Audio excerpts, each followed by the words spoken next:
Welcome to Luca is a Billionaire, where the only thing I invest in is your answers. In this video, I will explain how to get Sea Ganoderma.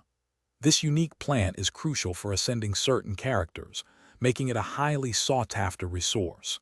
You'll find it predominantly along the beautiful, diverse coastlines of the Inazuma region. Keep an eye out for its distinctive blue-purple, mushroom-like appearance, often near the water's edge. Knowing its location will save you significant time. To maximize your farming efficiency, focus on specific areas. Watatsumi Island is a prime location, boasting numerous Sea Ganoderma nodes scattered across its shores. Serai Island also provides several valuable clusters, particularly along its coastal regions. Don't forget to explore the smaller islands surrounding Narukami.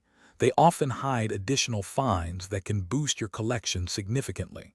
A systematic route is key.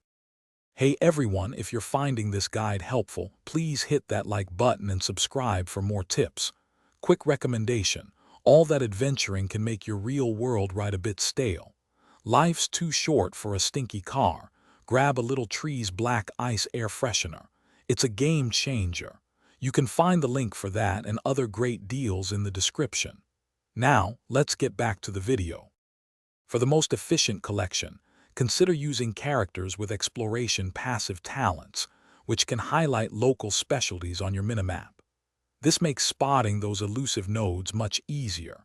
Make sure to collect all available nodes in one area before moving on to your next farming spot.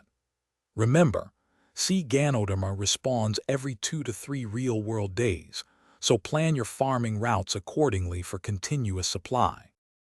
Thanks for watching and please subscribe. It's the best investment you'll ever make.